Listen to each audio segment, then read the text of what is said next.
স্ত্রী ঘরে বসে যতই খাটাখাটনি করুক না কেন, পুরুষ ঘরে এসে একটা প্রশ্ন করবি, সারাদিন বাসায় বসে কি করো? আরে ভাই, মনে রাখবেন, যে মেয়েটা বাবার বাড়ি ডিম বাজতে ভয় পেত তেল ছিটে আসবে বলে, সেই মেয়েটা শ্বশুর বাড়ি আসতো না আসতেই সংসারের দায়িত্ব নিয়ে নেয়।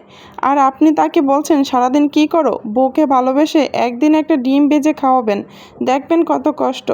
বলতে যতটা সহজ, করাটা কিন্তু ততটা সহজ নয়। ঘরের বউ কখনোই ইচ্ছে করে বদলায় না। স্বামীর অতিরিক্ত শাসন ও অবহেলা, স্বামীর খারাপ আচরণ, শ্বশুর শাশুড়ির খোঁচা মারা কথা, সংসারে খারাপ পরিস্থিতির জন্য একজন ভালো মেয়েও খারাপ হতে বাধ্য হয়। অনেকেই ঘরের বউকে বদলে যেতে দেখে, কিন্তু বদলে যাওয়ার কারণগুলো কি কেউ কি জানে না, আর জানার চেষ্টাও করে না। দুঃখটা ভাই সেখানেই লাগে যেখানে কলিজা আছে। বুদ্ধিমান পুরুষ কখনই কাজটি করে না। স্ত্রী স্বামীকে বলল, শোনো, বুদ্ধিমান পুরুষ কখনই তার শখের নারীকে কারো সামনে কষ্ট দেয় না, অপমান করে না, কারো সামনে স্ত্রীকে ছোট করে না। কারণ ওই পুরুষ জানে শেষ বয়সে মা বাবা ভাই বোন সন্তান কেউই পাশে থাকবে না, শুধু স্ত্রী আর থাকবে সুখ দুঃখের সাথী হয়ে, সুখ দুঃখের গল্প করবে, আর জীবনের রোমান্টিক সময়গুলো অনুভব করবে। এভাবেই শেষ বয়সটা কেটে যাবে। স্বামী স্ত্রীর সম্পর্ক সত্যি অনেক সুন্দর, তাই না?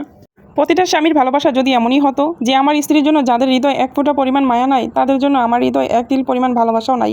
হোক সে আমার পরিবারের লোক, নয়তো আমার শ্বশুর বাড়ির লোক, হোক সে আমার শালাশালী, নয়তো আমার শ্বশুর শাশুড়ি, আমার স্ত্রী হলো আমার কলিজা।